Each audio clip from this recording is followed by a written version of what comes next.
It's time for the final word in sports all across the state.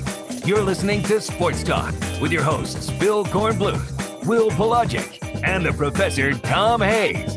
You've been waiting all day, so join the show now by calling 800-956-7266. It is a Talking Tuesday on Sports Talk, South Carolina Radio Network, as we welcome you in on the 18th day of September 2018, along with Professor Tom Hayes and producer Brian Leonard. Yours truly, Will Pelagic. Phil Kornblut not with us today or tomorrow. He is observing Yom Kippur. We wish all of those who are observing that a blessed fast over the next couple of days, but we will keep you entertained with all things South Carolina and Clemson. 800-956-7266. Your chance to react to what you hear today from both head coach Dabo Swinney of Clemson and head coach Will Muschamp of South Carolina. And we also have a special player segment for our Talking Tuesday. We don't usually do players on Tuesday, but when the starting quarterback gets hurt and doesn't basically get seen until basically today, we get a chance to hear from Kelly Bryant. So we'll hear from him a little bit later on in this first hour. We hope to hear from you at 800-956-7266, and also emailing us at talkback@sportstalksc.com and on Twitter using @SportsTalkSC. Don't forget to watch us on our Periscope, SportsTalkSC, and also on our website, SportsTalkSC.com, with our YouTube feed. South Carolina and Vanderbilt, 4 p.m. Saturday, SEC Network, and Georgia Tech hosting Clemson, 3:30 on ABC. Plenty to get to today. Also have South Carolina's 2019 football schedule to talk about. The game time for the Palmetto Basket Brawl, that Corn likes to call it, between Clemson and South Carolina has also been released. We'll get to that here also in Sports Talk, and also a big recruiting update. We are less than 14 hours away from the announcement of Josiah James of Porter Gaud, whether or not he goes to Clemson, Tennessee, or Duke. The smart money on Clemson, and that'd be, at least in my mind, one of the first times in recent memory that Clemson went head-to-head with the Blue Devils and got a player away from a blue blood of that nature, although I'm sure they'll basically say at the end of the day, Duke just cooled on them, because that'll be the way that the Duke people spin that whole circle. But anyway, to the football at hand, South Carolina and Vanderbilt this weekend, and really, this game for South Carolina is very, very hard to handicap, just because we really don't know what South Carolina learned about themselves, because the dichotomy of their first two games, so opposite. You have a Coastal Carolina team, which I know Corn gives them probably a lot more credit than I think they deserve. I think that they're still a program that is still trying to find itself, whereas Georgia, not to mention they are a very finished product. They could be the best product in the Southeastern Conference, not named Alabama. I don't know how you take that into a Vanderbilt game with an experienced quarterback, a revamped defense, and a team that went into Notre Dame Stadium, which is one of the hardest places to play in the country, and acquitted themselves very well against the Fighting Irish. Yeah, one of the key things you got to remember, the teams, even though coaches try to hammer it home, that please treat games the same way, and that's the key to Vanderbilt. Vanderbilt may have spilled all their cookies against Notre Dame and then come in flat. Who knows? Mm-hmm. And they may have gotten beaten up. That's why I say the psychological game has to be played in football, Will. And what that means is, if South Carolina has an opportunity to jump on Vandy early, jump on them early. That's what Georgia did to South Carolina. South Carolina dropped those passes early. Georgia said, look, they don't want it. Let's take it and quietly just take control in the second half and go get on the bus and go home. And that's exactly what they did. South Carolina, what they learned, Will, is when you play a team like Georgia, any team, you drop passes, you miss assignments, and you forget your running game, you forget how to win. What does Will Muschamp always call it? A nameless, faceless opponent? That's one of his favorites. Well, remember last year, we were looking at Vanderbilt through 3 games. They had blown out Middle Tennessee and Alabama A&M, and they'd beaten Kansas State, who we thought was probably a lot better than they were. And they had that gauntlet of Alabama, Florida, Georgia, Ole Miss, South Carolina. They lost all 5 of those in a row. And we thought the Alabama game, remember they were talking about that Alabama game, saying it was probably one of the biggest games in the history of Vanderbilt Stadium, and saying it was going to be a close contest. It was not close at all. 59-0. Alabama won that game. And they lost the game at Florida. I think that might have been the last game that Florida won under under their previous administration there, Jim McElwain. And then they lost to Georgia, lost at Ole Miss, and then, of course, lost here at Williams-Brice Stadium 34-27. They didn't get another win until Western Kentucky, and they only got one SEC win. That was, of course, the season ender at Tennessee. So I think Derek Mason, going into his 5th year, the results have been rather murky. 3-9, 4-8, 6-7, 5-7. This is the prove-it year, I think, for him and his staff. He has a new defensive coordinator. He has a lot of renewed optimism in Nashville. And, of course, you're doing it with a senior quarterback in Kyle Shermer, where if you don't do it this year, you really don't know when you're going to do it. Well, the difficult thing about Vanderbilt, let's face it, we look at the recruiting and the academics there.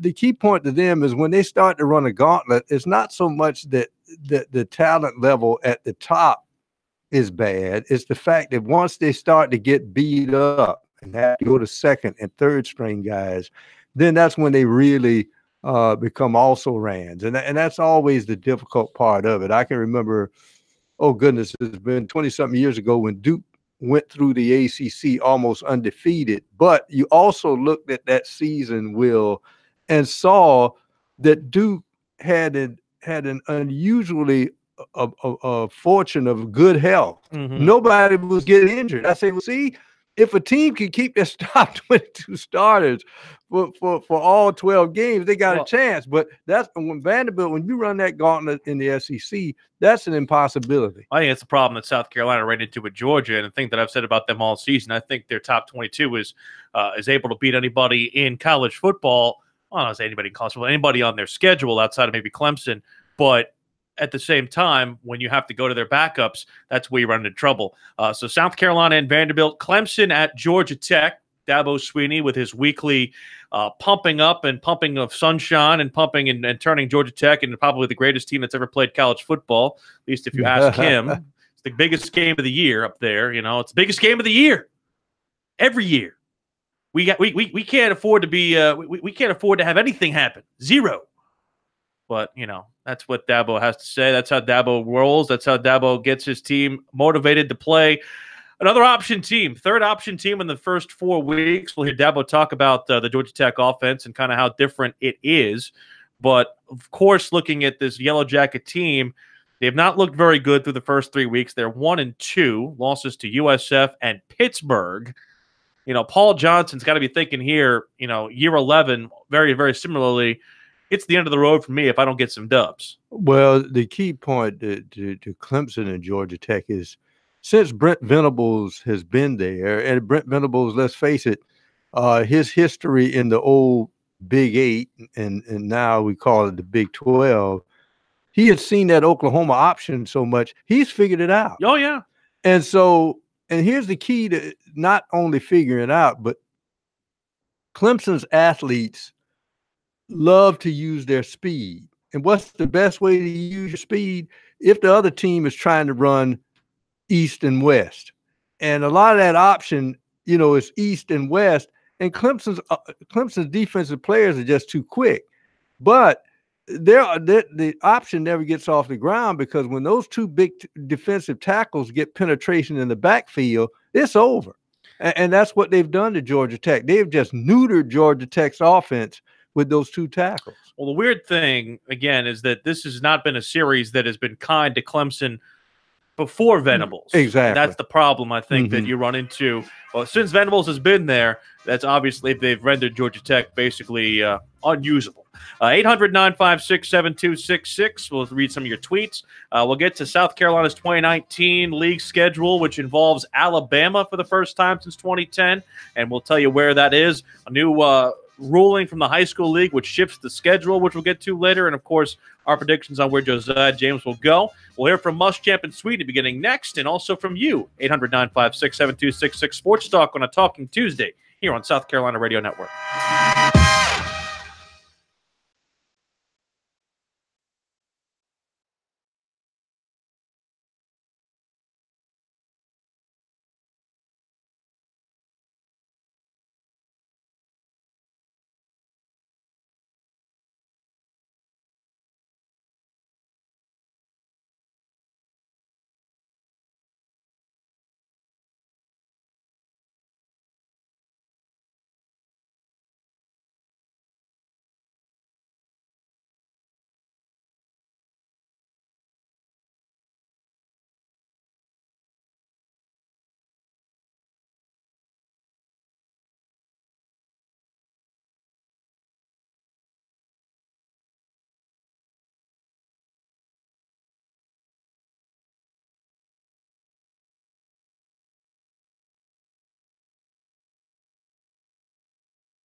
Sports Talk is the sports talk show of Main Street, South Carolina. From the coast to the mountains, we cover it all.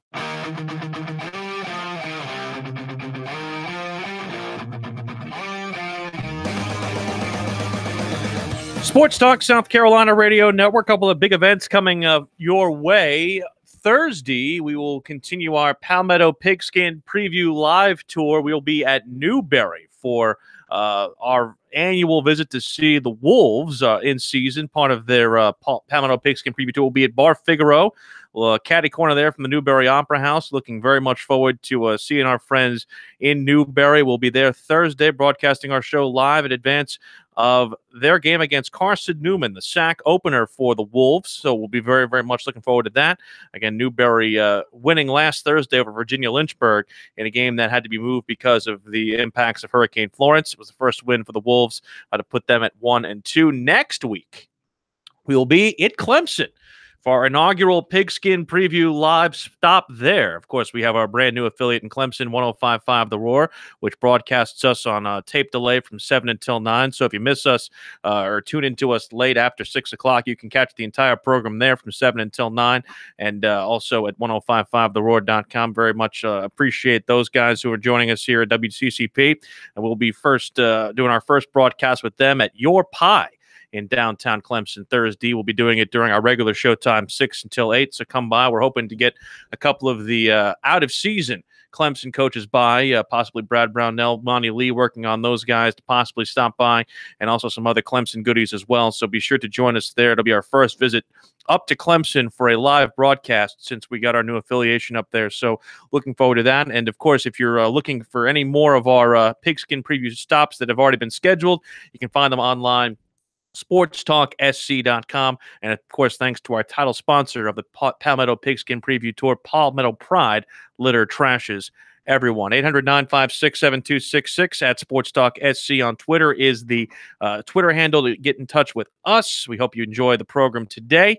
The Gamecocks football schedule has been released for the 2019 season, Pro. And again, we've barely into the 2018 season. We agree that the SEC does this. They try to get people a head start on things, planning for next year. I know a lot of people try to plan fall weddings around SEC football weekends. And basically, it begins the 31st of August with their game against North Carolina in Charlotte. That was one thing that was previously known to us. And then the game against Charleston Southern the following week on the 7th. And then it begins in earnest against Alabama, September the 14th. The opening home conference contest for the Gamecocks is not an easy one against at least the defending national champions this year. Alabama could possibly be this way next year as well. Alabama, of course, last came to Carolina in 2010, the big game with Stephen Garcia, where they got the victory there over Alabama. They've had some pretty good karma over the Crimson Tide over the last couple. They've won, I believe it was 3 out of the last 5 against the Tide, dating back to 2001. So it's one that, at least for South Carolina, history is on their side, but obviously recent history involving the Crimson Tide more on their side with the Elephants. Yeah, and the key point is everybody always talks about Alabama's talent, and I know they have tremendous talent, but we've seen tremendous talent on other teams, and they don't win. So Nick Saban has some sort of system, and people say, well, Nick has some good assistants too. Well, how can you tell? Mm-hmm. I mean, because he changes coordinators like he changes his socks. Yeah. But they keep it rolling. He's got a system where he teaches the guys, this is what you do. Don't deviate from it. We got a system. We know how to win. I think if Alabama's team right now, if you throw them out on the field, Will, and ask them to try to lose, they couldn't do it. They know too much how to win. They don't know anything else. The games after Alabama are at Missouri, home Kentucky, open date on the 5th, followed by the game at Georgia, October 12th, October 19th, home Florida, at Tennessee the following week, and then a closing slate of home Vanderbilt, home Appalachian State, at Texas A&M, a second open date ahead of the Clemson Palmetto Bowl showdown on November the 30th, which again will take place at Williams-Brice Stadium next fall. We go now to Will Muschamp, who talks about the opening contest of the road slate of the SEC schedule for South Carolina and having that week off, which he called quite peculiar. We play Vanderbilt in Nashville at 4 o'clock, SEC Network on Saturday. Derek Mason's got a really good football team. You watched him last week go to Notre Dame and turn the ball over 3 times, 1 on the 1 going in to score, another interception in the end zone. Played extremely well in that football game. Offensively, Kyle Shermer is a 4-year starter, an outstanding player, a guy that you gain a lot of respect when you watch the tape and how he orchestrates and runs the offense. They got a lot of confidence in him and how he runs the team, and he does an outstanding job. 4 quality backs in Vaughn, Blasingame, Wakefield, and Crawford, all very capable. Use them two at a time at times, but very quality backs. Lipscomb, the receiver's a really good player. Obviously, their go-to guy on the perimeter, and Pinckney, the tight end's a guy we faced for the last 3 years and been a very effective player for them. Defensive, they got a new defensive coordinator, Jason Tarver, who's known Derek for a long time. But what you see is a lot of experience and an aggressive play and an aggressive style of how they call the game. They got 7 seniors starting on defense, so they've got a lot of experience and guys we faced throughout the year. And they do a really good job on teams. But our guys are looking forward to getting back on the field. Obviously, last Wednesday we canceled the Marshall game. Our guys responded with an outstanding practice on Thursday, a very competitive practice. We lifted on Friday. We gave them Saturday off, and we came back and had a Tuesday-like practice Sunday night, which I was very pleased with. Now we're into our normal game week and had Monday off and practice this morning. Did a nice job. So I'll open up for any questions. Well, you mentioned that, the guys knew about the cancellation on Wednesday, but how was just the focus and the energy in those couple of practices and now going in this week? Anything really good, higher or lower? I told the guys it'll be a distraction if you allow it to be. And at the end of the day, it's a very sad, tragic situation. And it's awful, but there's nothing we can do about it. We're going to control what we can control, and that's our preparation. Thursday was an outstanding practice. Friday was a good lift in the weight room. Gave our coaches a chance to start working on Vanderbilt. And then I thought we had a very good practice Sunday and working into today. So I think they've handled it well. Well, first, what did you do on Saturday? I watched a lot of football. So we were prepared for the worst, and we watched a lot of ball. Okay, were you able to enjoy it, or just knowing that you were supposed to be playing on Saturday and you had to cancel? Was it, I don't know, did you go through some agonizing moments? It was very unusual. I can assure you of that, but it was just different. It was good to spend the day with Carol and Jackson and Witt, and that's kind of what we did at our house. And watched a lot of ball. I got nervous before every game, and we weren't even playing. So it's I had anxiety before every game, and we weren't even playing.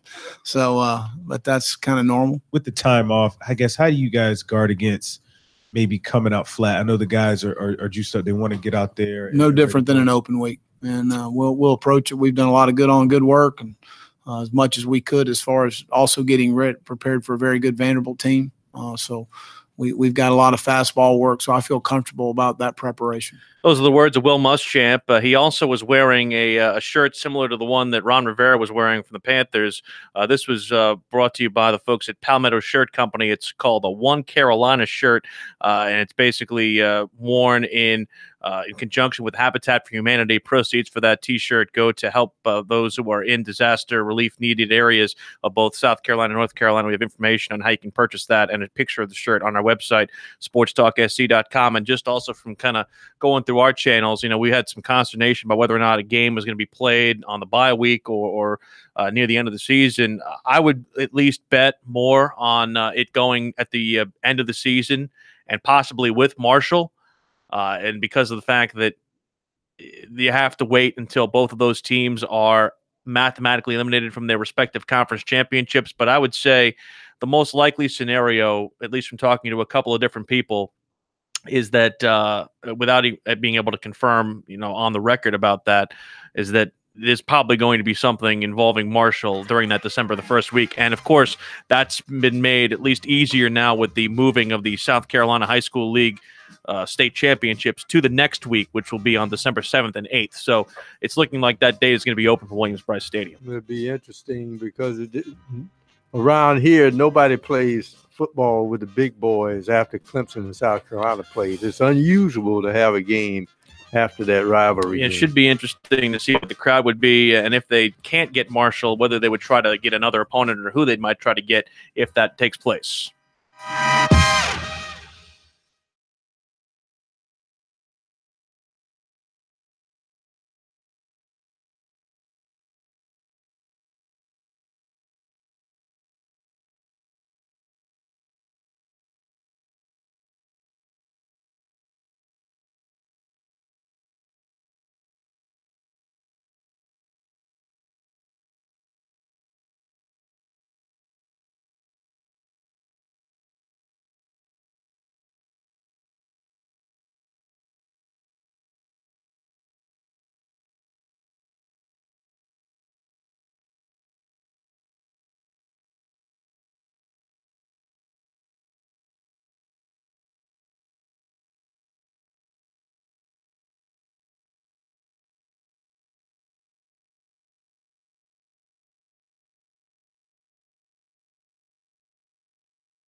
We're back on Sports Talk, South Carolina Radio Network. Hour from now, we're going to hear our usual chat with Kerry Tharp about the NASCAR world, president of Darlington Raceway. We'll hear about that coming up here an hour from now. We'll hear from you, 800-956-7266, of course, as we continue here on a Tuesday. It is a Talking Tuesday. We heard earlier from Will Muschamp.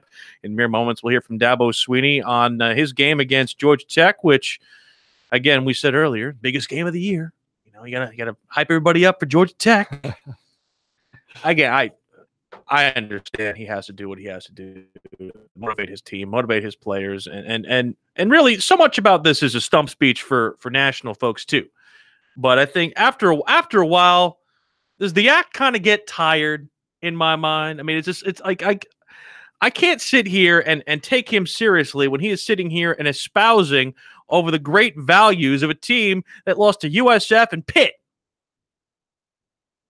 Well, Am I sitting here? Am I reading too much into this? Am I being a tad critical? I'm sorry. Am I questioning his character? No, I'm not. But then again, Paul Johnson is sort of intimidating. Probably the only coach in Division I who stands there with a headset, no notes, no play card no sheet, play card sheets hanging off his waist. He's just calling from. But it doesn't work against Clemson. Yeah. As long as those big defensive tackles get on the bus, Georgia Tech will. And here's the other key: will the Clemson's success against Georgia Tech or domination against Georgia Tech recently is they know that if they get up 2 scores, it's over. Oh, yeah. Because Georgia Tech's offense is not designed to catch up in a football game. It's not exact. You can't catch up. You can't play from behind, and you can't hurry up with it either. Like that's the part of it that I think that where the only thing that would concern me is if Clemson's offense looks as dysfunctional is the wrong word, but if it looks as incomplete, disjointed as it's looked over the course of portions of the last 2 games, you could say that there were times in the last 2 games, and again, expecting them to score on every possession is folly. I'm not saying you have to do that. And again, we're picking nits on a team that's ranked number 2 in the country in the coaches poll and number 3 in the country in the Associated Press. But of course, people are freaking out because Georgia leapfrogged them. And I don't think it had anything to do with what Clemson did. It had more to do about what Georgia has done, especially going into a hostile environment in South Carolina, whipping the doors off the Gamecocks and then showing no slippage the following week. In my mind, that's more of the reason why Georgia leapfrogged in the minds of the Associated Press, which, again, I say human polls don't necessarily matter until you get to the committee's rankings.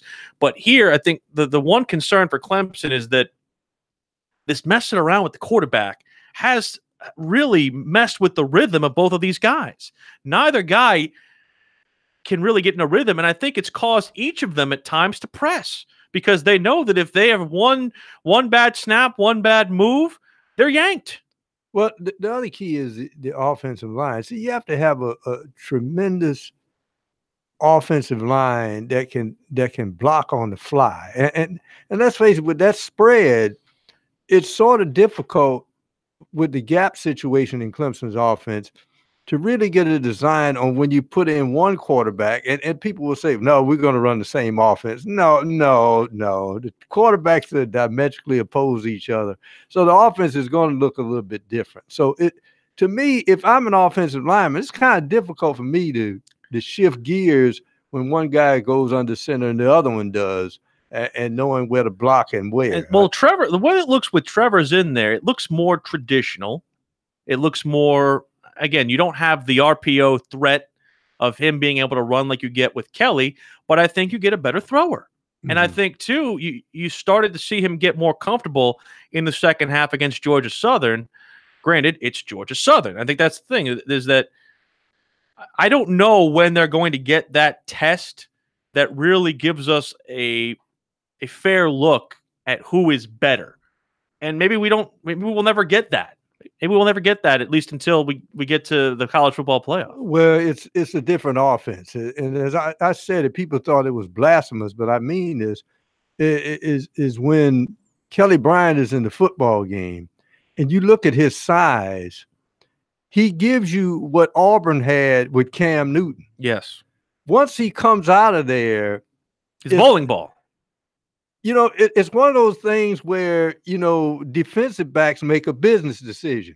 Do I hit this guy and maybe, separate a shoulder, or I step out of his way and let him just calmly run over me? But so whereas the big play from the deep pass is not something what he you does, worry about. No, he does offer the big play when he comes out of that pocket. And you certainly need that as part of your offense if you're going to run this RPO look. Of course, Georgia Tech's offense has evolved over the past couple of years. I talked about this earlier when I spoke with Paul Johnson during our time together at ACC Kickoff. And as Dabo Swinney has said, despite the fact that this is the third option offense that he's seen over the first 4 weeks of the season, not all option offenses are created equal. Well, I think it helps, definitely. I mean, it'd be crazy to tell you that doesn't help because you've had to spend a lot of practice time defending, even though they're different. I will say that. And everybody thinks option teams are all the same, and it's like a one-stop shop, and it's not. Furman and Georgia Southern and Georgia Tech are very different. I mean, it's all ice cream, but it's strawberry and chocolate and vanilla, and I mean, it's different flavors of how they go about it, and so that's a challenge. And then Georgia Tech it's the ACC football team. I mean, they got some really talented players that are playing at a high level. So. And then Paul Johnson's as good as it gets. I mean, he's as good as it gets when it comes to having answers for what you do. So I think it helps fundamentally and just how you have to play, the physicality you have to play, the mindset that you have to have. But it also helps them because you think about it, usually when they play us every year, they don't have anybody to study us on but themselves, right? So it works both ways because now they've got 2 games to study Clemson on how we defended certain things. So it's a double-edged sword that way. You mentioned you guys have gotten better, it seems like, lately against Georgia Tech. What do you think is the biggest reason why you guys have shut them down or had so much success the last few years? The games are always tough. I wouldn't say we've shut them down. I mean, they've hit some big plays on us, and I just think that, like I said, we've just been better that day. I mean, I've had really good teams that have lost. And I've had some teams that maybe weren't as good as some of the teams that lost win. But we just been better that day. We've done the things that we needed to do on that particular day to win the game, whether it be turnover margin, penalties, out big playing them, being fundamentally sound, physical at the line of scrimmage. Those are the type of things that you got to do if you're going to have a chance to win this game. But what specifically makes Georgia Tech unique from other, option offenses? Yeah, well, some of the formation stuff that they do. Like, for example, Georgia Southern they don't really cut a lot. They're really more split zone read, option principles that way, more double teams as opposed Georgia Tech will cut you. All right. Different, a little bit different schematically as far as how they block. Formations are different. So just a little more unique in his style of play. And that makes him different. Just for reference, he's talking about cut blocks, not actual knives. I also beg to differ on the fact that Clemson hasn't owned. They've outscored them 40-17 the last 2 years. Yes. So they've owned this portion of the series, at least over the last 3 years ago in 15. It was a 43-23 game. You got a lot of offense out of Deshaun, but of course they were able to get some offense of their own right. How have they lost 2 in a row to Virginia Tech, Georgia Tech? They've lost 2 in a row to Virginia Tech. They lost. I'm saying they've beaten Virginia Tech. I'm sorry. They beat them 30-20 in 16, and they beat them 28-22 a year ago. Was the last win that they had. That to me is weird because Virginia Tech allows Georgia Tech to get the lead, and a team like that will slowly bleed you if you let them get the lead. It's almost like playing Wofford. Right. They play keep away from you as long as they got the lead. You mean tell me old man Foster hasn't figured out a remedy to beat that option, and Ben Venables has? Get 2 big tackles like Clemson has. That's how you do it. Recruiting in a moment.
These guys, they never sleep. Check them out on the web at SportsTalkSC.com. Now, more of Sports Talk on the South Carolina Radio Network. Sports Talk, South Carolina Radio Network, 800-956-7266. Let's go to Glenn, who's calling in North Charleston for our visit here. Glenn, what's going on? How are you? All right, how y'all doing? I'm just glad y'all got safe and didn't play Chicken Little last week. We were very safe, at least here in the Midlands. We feel badly for those of us, at least those of our stations who are going through some trouble, either in the north or eastern part of our state, are certainly thinking about that. Did you see the Baltimore Orioles are coming out with Braille-inspired uniforms that they're wearing tonight? I hope so. That'd be great, man.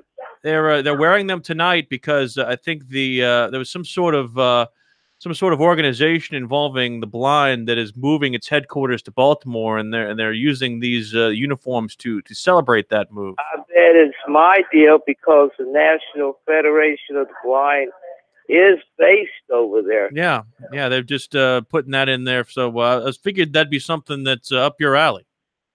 Yeah, I'm glad of it, you know. What do you think about the games this week? Marshall, Vanderbilt, I'm a little worried. But I think the Gamecocks will pull through. But I've been going over the schedule. I'm a little worried about Missouri, and the Aggies is a loss. I know that. You don't have to worry about Missouri. They don't play no defense. All right. So we should win that one. That should be winnable. Missouri's defense is equivalent to a bull matador holding an Olay cape. They don't play no defense. Okay, that's cool, man. I've seen a sieve defend a bag of flour better than Missouri defends this season. We ought to go down the field about 200 or 300 rushing yards if it was Brantley. So, but anyway, Aggies, I don't know. I think that's a poop game. Kentucky, I'm scared of them. Yeah. Yeah. They rolling. Hopefully they blow out. Hopefully they'll blow out like Hurricane Florence. Ooh. Appreciate the call, Glenn. That's I don't know about that taste on that joke, but hey, you know, I'm telling you, man. We'll have to watch if Missouri's defense looks anything the way like they did against Purdue. I mean, Katie barred the door. Jake Bentley should have a career day that day, I would say. Well, the key point is I try to tell people that they say, well, they play that team. Well, you're not going to play that team. That's the way they played that Saturday. I know. It's funny how people watch. I didn't see this the last game. Well, that's because this is a different game. Well, they're playing a stretch where they get Georgia, they get a bye, then they get South Carolina, and then they get Alabama in a 3-game stretch. They are at 3-0 right now. They could very well be 3-3 by the end of that gauntlet, especially if South Carolina's offense performs like I think they will against that defense. Mm-hmm. Now, if Locke plays well against those teams, no matter what Missouri does, he can solidify himself into a number 1 draft pick. He certainly can. Of course, Clemson trying to keep themselves at their quarterback position stable. Kelly Bryant missed the second half against Georgia Southern with what was termed as a chest bruise. And for the first time since suffering that chest bruise, Kelly Bryant met the media Tuesday. I'm feeling better. Much better. Just, you know, as you see it on film, just took a shot to the chest and then landed on the ball. So, you know, it was one of those weird plays when you're not really sure what happened, but, you know, just wanted to make sure everything was fine. I was kind of feeling a little weird. So just went back in, just did a little few tests to make sure everything was good. You know, everything turned out good. So, you know, that was good. You know, now I'm feeling recovered. You know, been getting treatment. So, you know, now feeling, you know, pretty much back to 100%. It was just like upper chest area, you know, around there. Can you talk about what's going on with your heart and the heart racing and the EKG and what concerns you might have had at that particular point? I'm just not really sure what was going on. You know, just basically just wanted to make sure I was calm down, just not trying to, you know, just trying not to get, you know, stressed, overwhelmed, because it was kind of like it was just like I said, a weird play, you know, just the trainers did a really good job, you know, just going through all the procedures. So, you know, that was good.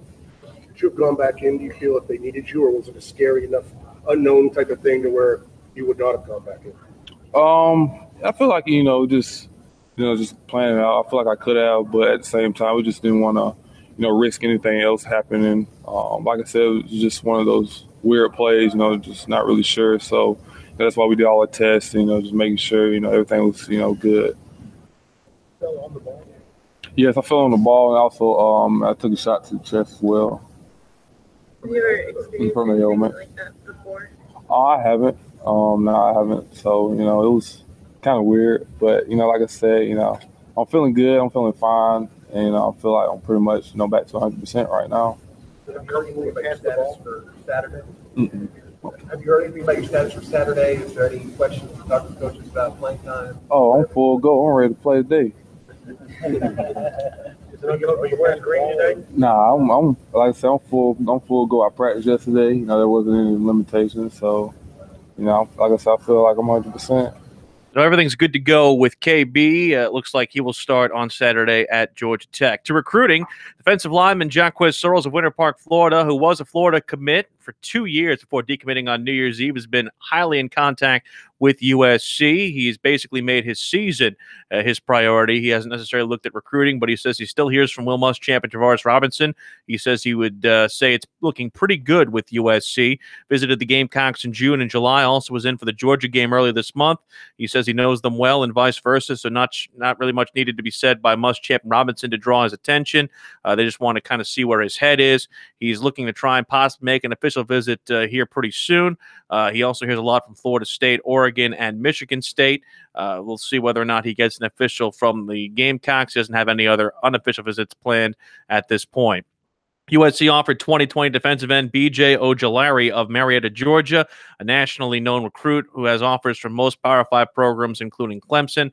And Virginia Tech also offered 2021 wide receiver Amari Huggins of Dillon. That is his first offer. In basketball, Frank Martin's been looking at Wildens Levesque, 6'9", out of Brockton, Massachusetts. He plays prep school in Maine. He saw him in action this summer along with assistant coach Chuck Martin. So they've been both trying to recruit him. They're trying to get him to possibly replace Chris Silva to get him possibly in that forward pipeline there that also includes Alonzo Frank. Levesque has rescheduled an official visit for the Gamecocks October the 6th. He was supposed to be in last weekend, but it got canceled because of the hurricane. He says that Frank Martin is similar to his AAU coach, likes the way he coaches, and they also have a similar style of coaching and a style of play. He also likes that they possibly could emphasize his high motor and play inside out. He has Penn State is another school that he's considering. Also will take an official visit to VCU this weekend and one to UMass the following weekend. He might visit Penn State the 13th of October. Coaches from VCU and UMass have also been in for in-home visits. He does plan to sign in November, but does not yet have a favorite among those four: Penn State, VCU, USC, and UMass. Jalen Gaffney of Columbus, New Jersey, 6'2" player, has a set of official visits to Connecticut this weekend. Xavier on the 29th, Clemson of October 12th, St. John's on the 19th, according to basketball recruiting expert Adam Zagoria. He has eliminated Florida and Pitt from consideration. And former Lower Richland 6'7" player Christian Brown has officially enrolled at McEachern High in Powder Springs, Georgia. He says Vanderbilt contacted him, and they will talk about a possible visit for him. And as we've been talking about all week, tomorrow morning, we get the official announcement from Josiah James, 10:30 a.m. We'll be following it for you on our Twitter at SportsTalkSC. He will choose between Clemson, Tennessee, and Duke, but the smart money is on Clemson. They got his last visit, in-state kid. He eliminated the Duke visit from his potential visits upcoming this weekend. He was supposed to visit him on the 27th, rather, and eliminated that from his potential visits. And so smart money's on Clemson. But as we said with the Zion Williams situation, you just don't know until the guy puts on the cap and says what he wants to say. If it's Clemson, this is a huge bread I'll get. Best in-state recruit for Clemson in some time, as far as South Carolina is concerned. The interesting thing is, as I said before, his dad didn't want him to go to the Duke because he played Michigan State. Izzo is 1-11 against Duke. Yeah, don't you go to Duke? And one of the things he said through his coach is that he wants his parents to be able to see him play. And coming up from Charleston, that's a very, very easy ride.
Round 2 of Sports Talk up next with your hosts Phil Kornbluth, Will Pelagic, and the Professor Tom Hayes. Don't leave us hanging. Join the show, 800-956-7266. Welcome back. Hour 2 of Sports Talk South Carolina Radio Network, along with Professor Tom Hayes, yours truly, Will Pelagic, the producer Brian Leonard behind the bulletproof glass. Phil Kornbluth usually will sit to my left. He is taking the respite today and tomorrow for Yom Kippur. Again, we hope that all who are observing Yom Kippur have a blessed fast, and make sure that that goes well for you. We hope you join us, 800-956-7266. That is the phone number to get into us, your two-way Sports Talk Palmetto State connection, talking South Carolina, talking Clemson. The Tigers getting ready for Georgia Tech. 3:30 kick on ABC Saturday. South Carolina will kick at 4 Eastern Time, 3 local in Nashville. They will play Vanderbilt, the Commodores, and that game will be seen on the SEC Network. South Carolina's got some good memories of Nashville and also good memories of seeing Vanderbilt. This is a team that they've handled over the course of the last 9 meetings. They've won a school record 9 straight, 16 of the last 18. And the last time they played Nashville Pro, it was a victory for South Carolina, the first in Will Muschamp's tenure with the Gamecocks. Well, the key point to that one is they have a 55-yard field goal, too, to win that football game after they made some tremendous mistakes in that football game. And, of course, that was a game that South Carolina was basically looking at Perry Orth as their starter. Jake Bentley was there, made the trip, didn't play. A couple of Gamecocks at least made their first foray into the starting lineup. Guys like A.J. Turner, Brian Edwards, Deebo Samuel making their first road trip with the Gamecocks and making their way through that. Guys that were in that game, Ralph Webb, who basically graduated last year, Kyle Shermer playing. He was 8 of 22 in that game, 73 yards. He's a guy who, coach's son, has a lot of the different mentionables for him where you at least look at him and you say he's got a good head on his shoulders, but you wonder about the weapons around him. Well, the key point is the tight end. The key point to South Carolina is they must cover the tight end.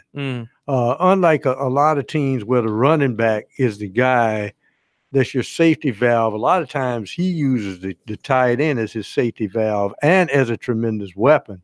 Right down the middle of the field, especially if they get in the red zone.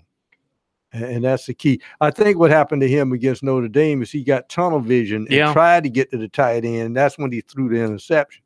That was a tough game and a tough finish for Vanderbilt, but I think they showed a lot of fight, at least getting themselves back in that game in the second half and making it a closer contest. And I think even Notre Dame thought that they were in for at the time. 800-956-7266. I love nicknamed callers. Let's go to Angry Lawyer, who is calling from Greenville. Angry Lawyer, what's happening? Guys, how are y'all doing? What's up? Not much. I wanted to say a much belated welcome to WPCC. There are a bunch of Clemson people up here, but they're good people. Walt's a good guy, and so is Paul from Kelly. And I'm glad to hear y'all are up here. We are very, very happy to have them. And I tell you, that was something that was a real great mission out of our affiliated staff. We wanted to make sure that we got on in Clemson, and we're very happy to be partnering with them. And we hope to see you too, Angry Lawyer, at our Clemson remote, where we'll be at Your Pie a week from Thursday at Clemson from 6 until 8. So we hope to see you up there. Yeah, I know. And the minute you see me, you're going to regret it. Why is that? I'm hideous. I was in Columbia for 10 years. But up here, they do a good job. They're really fair. Mm-hmm. And I'm just glad to have y'all here. The one big thing I wanted to say is as far as this weekend goes, the family game, I think I'm going to go because I got a free place to stay. And I was talking to Walt earlier. Talk me into driving that drive and making that trip and spending hundreds of tens of dollars. It's up there, and I'll hang up and let you tell me. I love that trip. I mean, I tell you what, Nashville is one of my favorite towns in the Midwest. I only went for the first time last year. I was there for it's somewhat the Midwest. Midwest, the South, the Southern Midwest. Even people in Ohio don't call themselves from the Midwest. Whatever.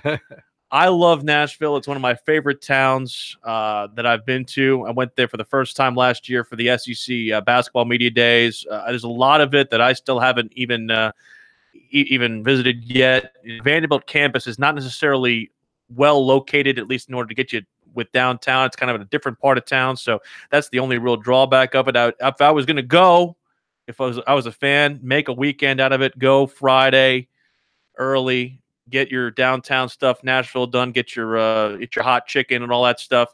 Do that. Do your honky tonks that night. I think the game's time on Saturday is positioned in a way where you can maybe have your fun on Friday night and then dry out, if you will, on Saturday morning before the 4 o'clock Eastern time kick, 3 o'clock local time kick. Well, the key point of South Carolina is how many fans make that trip. Right, and that's usually one of the most popular ones over the course of the 2-year cycle. Because Vanderbilt is not what you would call, a menacing environment. They do not get a lot of juice from their fans. No. The weird thing about Vanderbilt, I've never been up there for a game, but I've driven around Nashville, and for some eerie feeling, I don't know where I'm coming from, east or west, but going toward the campus, you could swear you're driving to Georgia Tech. It almost seems the same. Yeah, I see what you're saying there, because I've been on both campuses, and I think you're not far off with that characterization. And I would even think that the characterization of where both of those schools are in their respective towns is probably about equal, because Georgia Tech takes a significant backseat, even though they're in the city of Atlanta. They take a significant backseat to Georgia football. They take a significant backseat to the pro teams in that town, even though you wonder about the way things have gone for the Braves recently up until this year. Of course, they've had a nice resurgence, but I mean, they take a backseat to the Falcons. They take a backseat to the Braves, and I would even say they even take a backseat to the Hawks when the Hawks are good. So I mean, but let me tell you this: because if you're in Atlanta and it's 2.5 hours away, a little bit less than that, there's more Auburn fans in Atlanta than Georgia Tech fans. True. Well, I'm saying either way, and Alabama, Georgia Tech does not really blip there, and whereas Vanderbilt doesn't really blip in Nashville, where they have a pro team now in the Titans. They have the hockey team now, and of course, you have a lot of time. You have a confluence of different types of fan bases. You have Tennessee fans, obviously. You've got some Alabama fans. You've got Auburn fans. I mean, there's a lot of different amalgamations of fan bases. I would say Nashville is almost kind of like the southern melting pot when it comes to transient college football fans, and Vanderbilt, like you said, does not get a lot of juice, and so that's usually an area for a lot of visiting fans. If they see Vanderbilt on the schedule, they say, "Oh, this is a 2-for-1 trip, a nice town to go visit for tourism and all that kind of stuff." It's a nice go out town. The honky tonks are fantastic. It's one of the best live music areas in the country. I would say I'd put it and Austin at the top 2 of those, in whatever order you want to go in. And of course, you get the college football part of it out of there as well. And so I wonder, I don't know if it's just the size of the alumni base that's not there, or the size of the town, size of the campus. I don't know why they've not been able to cultivate a better fan base. Well, it's difficult, especially when it's you got to win, obviously. Yeah. It's difficult because you're at a private institution, but But you can get Walmart fans. Everybody's got Walmart fans except Vanderbilt. Yeah, but it's very tough. Now they do have their fans, but they turn out more when you go to Memorial Gym for that basketball, because it's been much more successful, and probably is going to turn the corner with what's happening with their recruiting recently. And if you're a Gamecock fan, you like the fact that you've won 9 in a row, 16 of the last 18.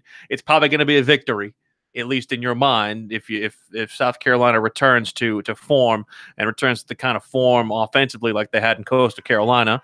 This is not as daunting an opponent as Georgia would be. I hope I convinced Angry Lawyer to go to Greenville, and if Angry Lawyer does go to Asheville, come stop by, because I'll be there. So. What scares me about the Angry Lawyer, if he is an attorney, is he angry because he's losing a lot of cases? I don't know. I don't know where the anger comes from, but as they say, anger leads to fear, fear leads to anger leads to sadness leads to struggling. Is that a Star Wars reference that I just saw?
This is the place to talk Tigers, Gamecocks, and more. Sports talk across the state on the South Carolina Radio Network.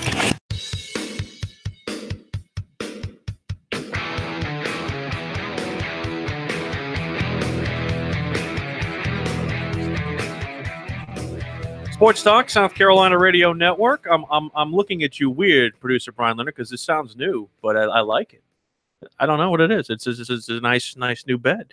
We're brought to you by Founders Federal Credit Union. Relax at Founders Federal Credit Union. It's all about you.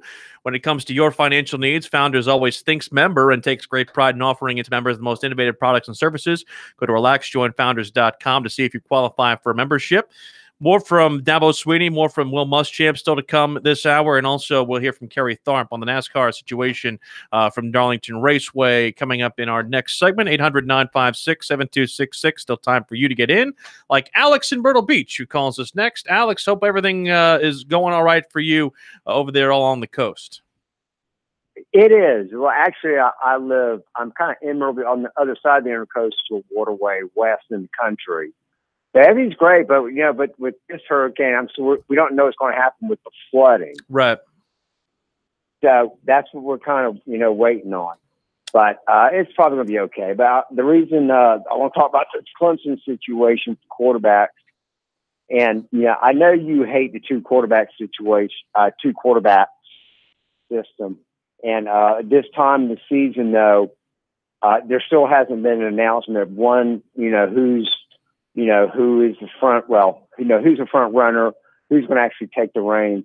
And I think at this point, I think that Dabo Swinney should seriously consider just go ahead and just stop the ambiguity and have a two quarterback system for this reason. It takes out all the guesswork. You got something you can work with. And I know maybe some people, the offensive players don't really get in a rhythm, whatever. But I think, and I'm going to refer to something about the Air Force. Right after World War II, the Air Force, I don't know if you're aware, but people aware they split into two, called SAC and TAC. SAC stands for Strategic Air Command, TAC, Tactical Air Command. Gotcha. And I think Dabo Swinney, I'm jumping way ahead here. I think Dabo Swinney, you're favored almost all your games. And you got to start looking, prepare tactically, but then there's the big picture strategically. And the big picture for Clemson strategically is about a 4 or 5 hour drive west of Clemson, southwest. Because I saw that other team, you know who I'm talking about, just blew someone way out of the water. I would say this: get both of those guys, have something, get them both well trained, and get ready for the big picture. So anyway, I'll hang up and listen to you answer and love your show. Bye. Appreciate it, Alex. Thank you for calling. Whether you believe Dabo fully or wholeheartedly or not, he thinks they can win with both, and he thinks that they can win with 3. Well, he thinks he can win with all 3, but he thinks specifically with those 2 he can win, and he thinks that he can win with the fact that teams have to think about both. And be honest, it's a dangerous game, in my opinion, that you play when you try to mess with the psyche of the team by going back and forth between quarterbacks. But I think, again, it's more indicative of just how, pardon the expression, soft Clemson's schedule is. It's soft to the point where they can, waver between 2 quarterbacks and still win, and win by a comfortable margin. Now, if you get in a situation like you were at Texas A&M and you play dangerously, you obviously go into a situation where you go with the experience, or you go with who's playing better. And that's why they went with Kelly Bryant for the last 6 series in College Station. But I really don't like how the fact that this has turned into the quarterback controversy. It's not a controversy. This is the new world order. This is the way it's going to be until one of them, craps the bed, pardon the expression. He's not going to name a starting quarterback. He's made it abundantly clear that this is the way it's going to be. The senior starts, and then we'll have time for the young guy to come in. Well, now, I've always said, you have to figure out what you have in the young kid. But I think at the end of the day, you have to go with one, no? Yeah, and that means when you get down probably to those teams where during playoff times you have to go with one guy. But if one guy goes down, then at least you got an experienced quarterback that's ready to go. I've seen 2 quarterback systems work here in Columbia, Allen Mitchell and Mike Hole. But then again, I can go back years, during the dinosaur age. And Georgia had Ray Goff and Matt Robinson. Yeah. So the 2 quarterback system can work, but it's very difficult to handle, and nobody has ever talked about. And offensive linemen are always politically correct, so they're not going to tell you who's tougher to block for, or is it tough when they go in and out. No, we just play the same assignments. There's got to be some kind of nuances that both bring to the table that makes it difficult for the offensive lineman to gel. Tweet us at SportsTalkSC. Watch our Periscope. Go to SportsTalkSC.com. Watch us on YouTube. And you can call us 800-956-7266. As Alan in Beach Island has done, and as Corn likes to quaintly say, Beach Island where there is no beach and there is no island. How are you, Alan? What's going on? Doing good. Question for you guys. Sure. Next week we're a month into the season, and so far, I like what I see, obviously, from Bama, Ohio State, Oklahoma, etc. Now, if that trend continues in Clemson, like what you just said, Will, with their soft schedule, and I'm a Clemson guy, but I'm fair enough to say, with their soft schedule, even with a conference championship, if everybody else is undefeated, including in Notre Dame, does Clemson get left out this year? Somebody's going to get left out. I don't think Clemson gets. I don't think Clemson gets left out if they're undefeated. I think if they lose a game in the conference or lose a game altogether, if they lose a game, they do get left out. Right, but with everybody else's tougher schedule, will they look at that, or will Clemson get the benefit of the doubt this year and have an argument, say, with the Big 12 or the Big 10 conference? And I know there's a lot of football to be played, but I see two SEC teams getting in again this year. If Georgia and Bama are on the table and they meet in the SEC, they would be one of the four best, as this committee's like to do in the past. They'll take the four best of how they've looked, and it'd be hard pressed. I'm just wondering if Clemson would be left out because of that. Thanks a lot for the time, guys. Yeah, I think in my mind, Clemson still has the get out of jail free card. Alabama played theirs last year. Right. You know, because this is what you're going to hear if they stub their toe once. But does Clemson pass the eye test? Yes. I mean, that's the key. And a lot of that from the team standpoint is the maturation of that back four. That's going to be key to Clemson down the stretch. Right. They must, because this game coming up, if anybody wants to question anything about Georgia Tech, let's face it. If Georgia Tech is in that game and they're running that option can put young players in the secondary asleep. And if you miss an assignment, that's when Georgia Tech hits that big bomb and you see the guy standing 50 yards wide open from everywhere else. I'll say this. Clemson's going to get a lot of credit for playing A&M on the road. That's a true road game. That will be something that is referenced highly when you look at the committee. And while Texas A&M continues to play well, if they stay strong, Alabama will get no credit for its non-conference schedule. I don't care if they played Louisville and Orlando. Louisville was crap. Georgia did not play anybody in the non-conference. The only non-conference game of note is Georgia Tech. We've already espoused that Georgia Tech we don't think is going to be very good. And I think if Alabama and Georgia play on that collision course like they're going to play in Atlanta, that's a knockout game for me. You're not going to have that situation repeat itself unless one of those two does not end up in Atlanta. Like, for example, if Georgia loses to Auburn or Alabama loses to Auburn, I don't think that one of those two teams is going to end up in the college football playoff if they're both in Atlanta. I still have this feeling that the team that's going to decide who comes out of the SEC, whether they win or not, is going to be that team down in Baton Rouge, Louisiana. Well, the other part of this, too, is that Ohio State got largely disqualified because of the way they looked in the semifinals 2 years ago. Could Clemson be disqualified because of the way they looked in the semifinals last year? That's the big question.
Sports Talk South Carolina Radio Network. It is time for our weekly visit with the president of Darlington Raceway, Kerry Tharp, who joins us for his usual Tuesday spot here on Sports Talk. We go around the track with him.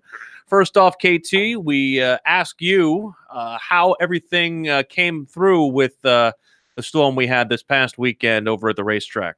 Well, I tell you what, Will, we held up quite well at the racetrack. In fact, I told some people today we could probably race over there today. Wow. We had a few signs blown down, a little infield water, but all in all, the old lady in black stood up quite well.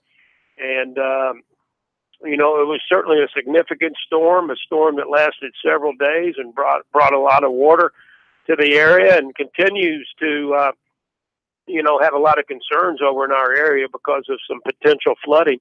But the racetrack, for all intents and purposes, is in very good shape.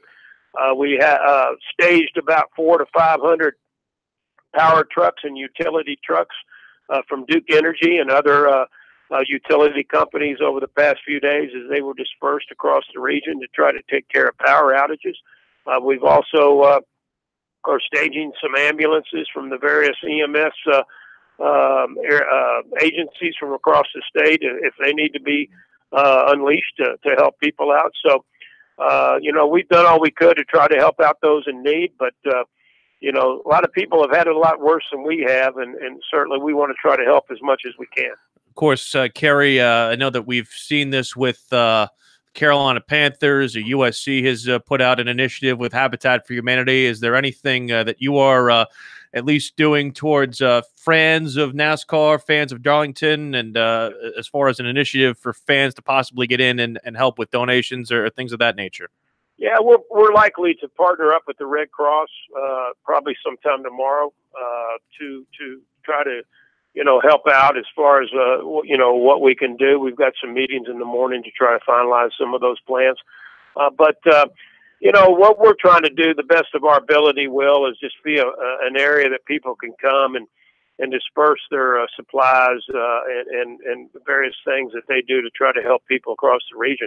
I mean, we had probably close to 500 utility trucks on our property starting last Wednesday that were from all over the country. They were bringing in bus loads of people to you know, help people without power and those types of things. And now we have a large group of ambulances that are going to be on our property over the next few days in case they're needed. So, but we've been in touch with the Red Cross. You know, we've been in touch with NASCAR. So there are going to be some things that we're going to be doing probably in the next day or so. Gentlemen of NASCAR, we're in a place where it's hard to be a gentleman, and that is Las Vegas, the South Point 400. Brad Keselowski once again victorious, 3 in a row for old number 2, and the deuce is loose, at least when it comes to the playoff concern. There's no question, Will. I mean, he is on fire right now. It started at Darlington a few weeks ago. We all saw that. Him winning the Bojangles Southern 500 and a monumental victory. Then he took that and backed it up at the Brickyard the following week. And then right off the bat, coming out of the chute, hot and heavy, coming out of Indianapolis, coming out of Las Vegas, winning that race. And now he's advanced to the next round. So, you know, the pressure is off of the 2 car for sure because he's going to be in the next round of the playoffs. But he is really just in totally on fire right now, and he's kind of like if you see a baseball player that's going on a big hitting streak. The ball is about the size of a pumpkin. You know, he can see that ball. He sees everything on the track. His pit crew's making the right calls, and they're right now they're the leader of the pack. Now that we're in the postseason, we look at an extension of what has been happening during the regular NASCAR season. That is, again, the Fords tend to dominate in this opening round of the playoff with 4 in the top 6 positions. Mm-hmm. No question, Tom. That's a great point you make. And Ford's been the dominant manufacturer all year. Outside of the Daytona 500 when Austin Dillon won, Ford all of a sudden became the car to beat. And whether it be Kevin Harvick or even Joey Logano, Clint Bowyer with a couple of wins, and now here of late, Brad Keselowski, they have been just on top of their game. They've always been running up front. They've never really had any kind of mechanical difficulties, and they've been just kind of the class of the field. I'd say Toyota certainly is running a close second, but I'd say Ford right now is the cars to beat. And you look at the strength of Stewart-Haas Racing, you look at the strength of Team Penske, and you combine those two teams, there's likely the champion could come out of those one of those two organizations.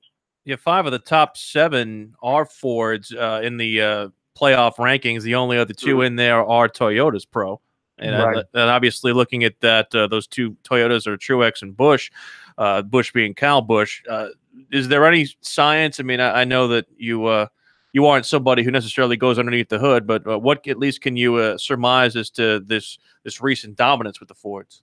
Well, I think Ford just really made a big commitment in the off season, Will, to make their cars better. And once they started putting in some more resources and doing some things at Ford Performance, I just think it was an opportunity for them to really be on top of their game. And then you look at the drivers they got. They got Harvick, they got Kurt Busch, they got Clint Boyer.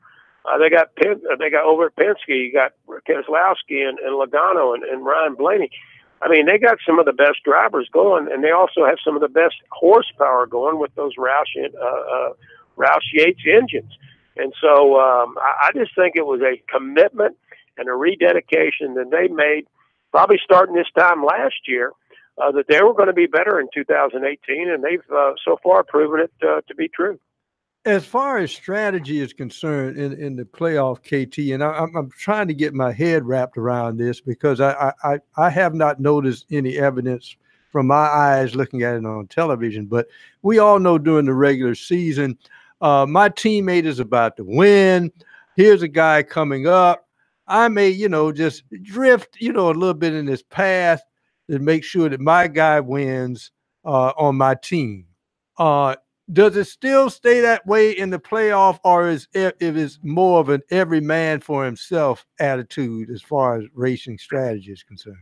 Well, certainly you still have teammates, right? I mean, Penske has their teammates, Stewart-Haas Racing, Joe Gibbs Racing, etc. But when it gets down to the playoffs, Tom, I tell you what, I think you take the gloves off. Now, I don't think you want to wreck your teammate intentionally. I don't think you want to wreck your teammate to take him out of the race. But I tell you what, if it's between you and your teammate, who's going to get to victory lane, I think there's going to be some contact made, particularly when you get to the playoffs. I saw it a few years ago in Richmond with Carl Edwards and Kyle Busch. Carl Edwards got Kyle Busch, moved him out of the way during the playoffs. And, there was a little bit of animosity there maybe going on. But, I mean, hey, this is the playoffs. This is what these guys are paid to do. They're paid to win races and win championships. And it's so much different than it is in any other sport.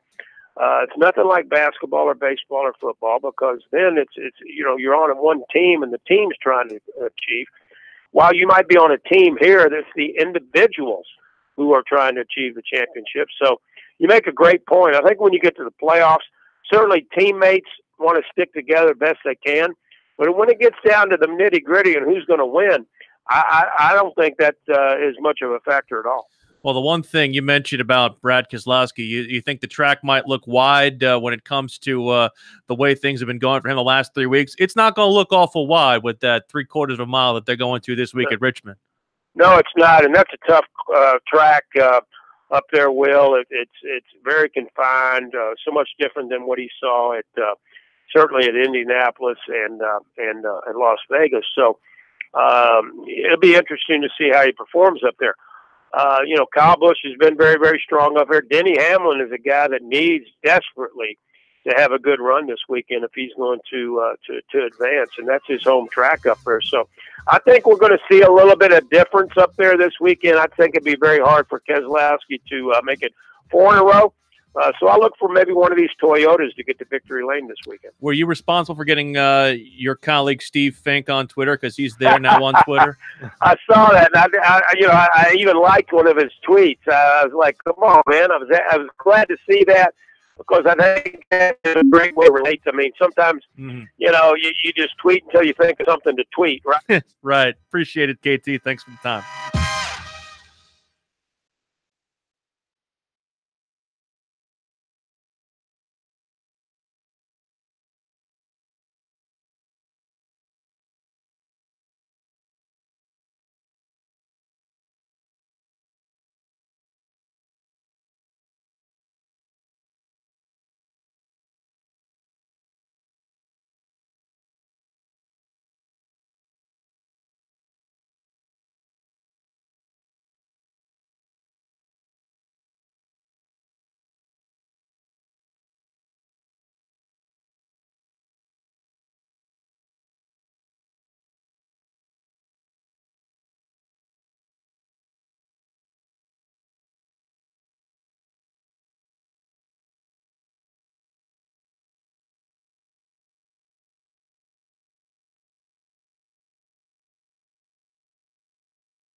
Now back to Sports Talk, South Carolina's most listened to sports talk show for more than 30 years. It is a Talking Tuesday. We do want to get you some more from today's press availabilities. Let's hear a little bit of Will Muschamp's action. He was talking earlier today about facing senior quarterback Kyle Shermer at Vanderbilt, and also some good memories that have come from Nashville. Of course, South Carolina has won 9 consecutive games, and the first victory for South Carolina head coach Will Muschamp as the Gamecock head coach came in the Gamecocks' last visit to Vanderbilt. Well, they're going to be balanced in what they do. I think, first of all, they're going to give us some different motions and shifts. They do a really good job, and Andy does a really nice job week to week of giving you some things you've got to adjust to in the game that maybe you haven't seen it, whether it's from a different personnel package or a different motion or shift. So we got a really good eye control and discipline in what we're doing. Where you get hurt in the run game is they outflank you at times because of motions and shifts, and you don't adjust well and getting your eyes in the right spots. And that's something we've worked on a lot. And then, he just knows where to take the ball, whether it's middle field, split safety. He knows, when the ball's snapped and turns over, do a good job of disguising, maybe force him in a bad situation. We're not going to show him anything he hasn't seen. He's a very experienced player, and he understands the game. And I think as much as anything, he really understands what they want to do offensively. And but takes the ball to the right spots. He's very accurate with the football. So, again, he's going to complete some passes. We just can't let him have explosive plays. Do y'all prepare or game plan any differently for a quarterback who's inexperienced versus a guy like Shermer who's been around the league for so long? I mean, I think you got to be realistic on looks and pre-snap looks that you want to give a quarterback, and maybe that a younger player that you might be able to bait into a throw, where you're not going to be able to do that with a more experienced player that's probably seen a lot of those looks before. You got to be careful, especially in terms of never let disguise put you out of position, which that's what happens sometimes when you try and get too cute and disguise things, and all of a sudden you can't get yourself in the half field and you got a problem. But, I don't know that, we've got to, make him make more decisions post-snap as opposed to pre-snap. And sometimes with younger quarterbacks, they're just lucky to get their eyes in the right spots. So pre-snap, disguise isn't as important as maybe it is with an older player. Was Vandy one of the games you watched on Saturday? Yes. What can you learn about maybe watching that game live instead of watching flow of the game? Not right now with so many people offensively with tempo and different things. What is the flow of the game? How is the game being administered? Get a good feel that obviously they play extremely hard. It's easier sometimes to see that when you're watching the TV copy as opposed to maybe a coach's copy that we see. But those things to me are easy to see. Coach, 2 years ago, you got your first win at Vanderbilt. What are your memories from that night up there in Nashville? Elliott Fry, 55 yards.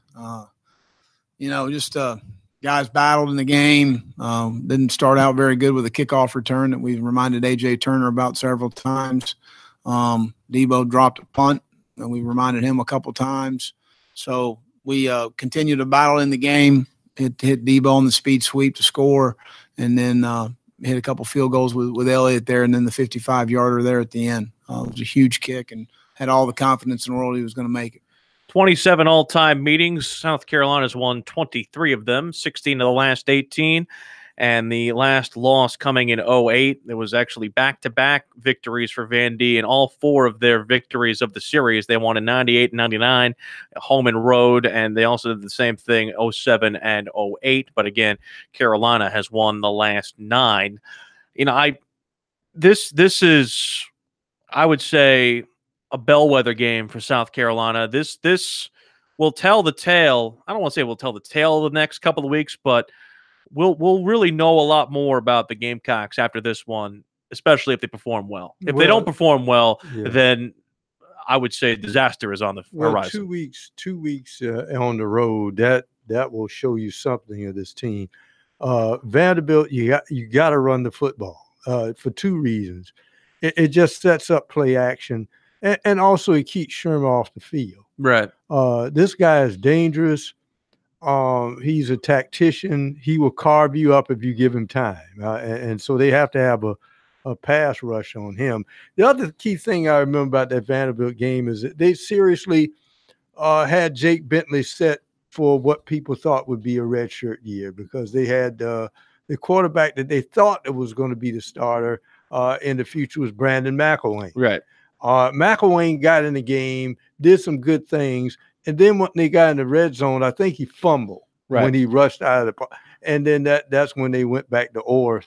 So we need some experience in here, and he carried them home after I think they didn't even score in the first half. And it was one of South Carolina last year's best rushing days. They had 37 carries, 212 yards, 5.7 yards a clip. A.J. Turner carried it 15 times, 121 yards, had the long touchdown as well, and South Carolina won 34-27. That was a closer game than we expected it to be. Shermer threw 4 touchdown passes and kind of led Vanderbilt back to within a score there late.